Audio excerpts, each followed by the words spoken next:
नमस्कार। दैनिक जागरण में देश के प्रतिष्ठित टेनिस खिलाड़ी यूकी भांबरी का स्वागत है।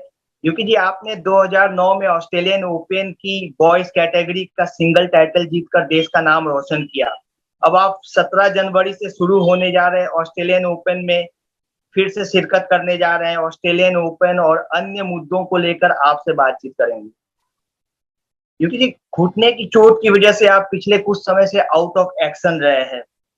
फिर कोरोना पर भी आप कोरोना संक्रमित हो गए और 2018 के बाद आप ये पहला ग्रैंड स्लैम खेलने जा रहे हैं। तो साल का जो पहला ग्रैंड स्लैम होने जा रहा है, इसके लिए आप फिजिकली और मेंटली, शारीरिक और मानसिक रूप से कितने तैयार है? कितने तैयारी की है आपने इसके लिए?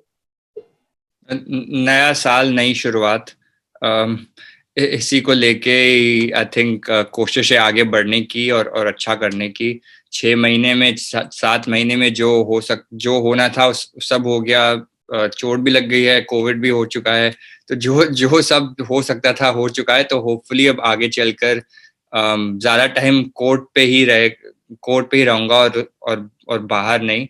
और इसी उम्मीद के साथ स्टार्ट है और एक्साइटमेंट भी है, क्योंकि काफी टाइम से प्रेपरेशन चल रही है इसके लिए और मेरा फेवरेट इवेंट भी है। तो उसको देख के आई थिंक कोशिश यही थी कि किसी तरह बस पहुंच सकूं, तैयार रह सकूं टूर्नामेंट के लिए। और अब फाइनली वो समय आ गया है कि अब जितनी भी ट्रेनिंग करी है, जितनी भी टेनिस खेली है, उसको सब मैच में डालने के लिए। और हो सकता है होपफुली और अच्छा ही जाएगा कल।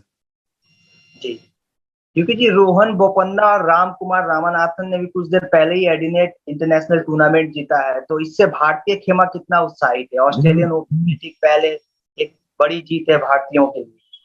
हाँ, लोगों को लग रहा था कि शायद हमारा डबल्स का कैबिनेट कमजोर पड़ गया है, तो दोनों आ गए हैं, राम और रोहन, दिखाने के लिए कि आई थिंक इंडियंस कभी डबल्स में पीछे नहीं रहेंगे और टाइम टू टाइम पे टूर्नामेंट जीतते रहेंगे। तो आई थिंक काफी खुशी की बात है और काफी एक्साइटमेंट भी है देख के कि जिनके साथ खेले हैं वो इस लेवल पे जीत रहे हैं, परफॉर्म कर रहे हैं। और उम्मीद है आगे भी चलकर करते रहेंगे। तो आई थिंक गुड स्टार्ट है इंडियन टेनिस के लिए। स्टार्टिंग ऑफ द वीक में ही 2022 में इतना अच्छा कर रहे हैं स्टार्टिंग में, तो होपफुली एंड भी अच्छा जाएगा साल का, पर या गुड स्टार्ट। क्योंकि जी खेल से खिलाड़ी बढ़कर नहीं हो सकता। नियम सबके लिए एक समान है और सबकी सुरक्षा का सवाल भी है। अभी जोकोविच को लेकर जो इतना सब कुछ हो रहा है, ये जो इतना एपिसोड हो गया, इस पर आपकी व्यक्तिगत राय क्या है? मेरी राय यही है कि ये अवॉइड कर सकते थे। थोड़ी क्लैरिटी होती तो अच्छा होता। कोई ज़रूरत नहीं थी यहाँ बुला के फिर वीज़ा कैंसिल करके, अगर नहीं एंट्री देना था तो पहले भी मना कर सकते थे। आई थिंक जो भी कुछ हुआ है या क्लैरिटी नहीं हुई, आई थिंक उस मामले लेकर आई थिंक दिक्कत है। लेकिन रूल्स तो रूल्स है सबकी। एट सम पॉइंट हमें देखना पड़ेगा कि सबकी सुरक्षा के लिए इसलिए वैक्सीन आई है। सब 2 साल पहले, 3 साल पहले सबको यही चाहते कि वैक्सीन कब आएगा। जब आ चुके हैं तो लोग लगवा नहीं रहे हैं। पर आई थिंक ये अवॉइड हो सकता था, इस सिचुएशन कोई जरूरत नहीं थी। अगर नहीं चाहते थे कि एग्जाम्पशन देना है तो पहले ही रोक सकते थे। कोई जरूरत नहीं थी कि फ्लाइट पे चढ़ के डिटेंशन सेंटर में रख के वो कोर्ट केस कोर्ट में जाएगा, कोर्ट में लड़ेंगे, फैसला कोर्ट सुनाएगी। तो उसकी आई थिंक इतनी जरूरत नहीं थी। जी, क्योंकि एक सवाल ये है कि लिएंडर पेस अब राजनीति में कदम रख चुके हैं। उन्होंने कुछ समय पहले ही गोवा में तृणमूल कांग्रेस ज्वाइन किया और हो सकता है कि गोवा से वो चुनाव भी लड़ेंगे। इससे पहले भी देखा गया है कि टेनिस से, क्रिकेट से तो प्लेयर राजनीति में जाते ही हैं, टेनिस से भी बहुत सारे प्लेयर राजनीति में आए हैं। तो लिएंडर पेस को आप पर्सनली क्या कहना चाहेंगे? और जी, आई थिंक उनको सूट करता है। टेनिस के बाद आई थिंक पॉलिटिक्स उनको सूट करता है। और आई थिंक अगर वो आगे बढ़ सके और of course as of now Goa के लिए तरक्की कर सके तो बहुत ही अच्छी बात है। यही कहूंगा कि जितनी मेहनत उन्होंने टेनिस कोर्ट पे करी है, होपफुली वो पॉलिटिक्स में उतनी मेहनत करेंगे, और करेंगे तो ऑफ कोर्स सफलता भी प्राप्त होगी। तो my best wishes to him always. सवाल थोड़ा अर्ली होगा, बहुत जल्दी, लेकिन क्या हम लोग यूकी को भी बाद में क्या टेनिस के बाद राजनीति में देख सकते हैं?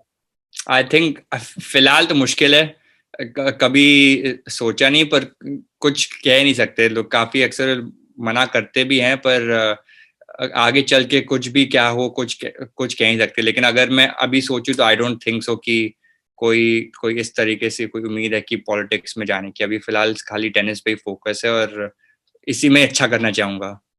जी, आपने एक बात कुछ समय पहले और भी कही थी कि आपकी जो चोट थी वो कोरोना की वजह से और भी बढ़ गई।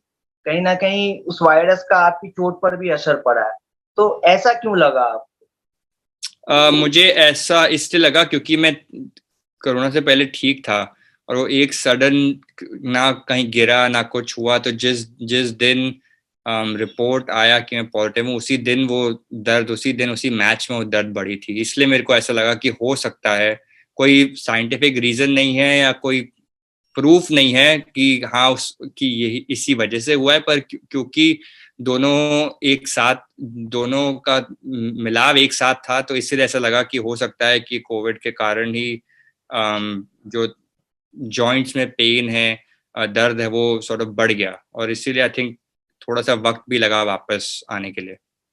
जी, ऑस्ट्रेलियन ओपन्स के बाद अपकमिंग टूर्नामेंट्स क्या-क्या, आपको एक कोटा भी पूरा करना है रैंकिंग को प्रोटेक्ट करने के लिए, तो इसके बारे में थोड़ा-सा बताइए? जी, महाराष्ट्र ओपन जो होगा 31 जनवरी, अगर हुआ इसके तो लिए आपको होपफुली। डायरेक्ट एंट्री भी मिल चुकी है। जी, तो अगला इवेंट ऑस्ट्रेलियन ओपन के बाद वही है।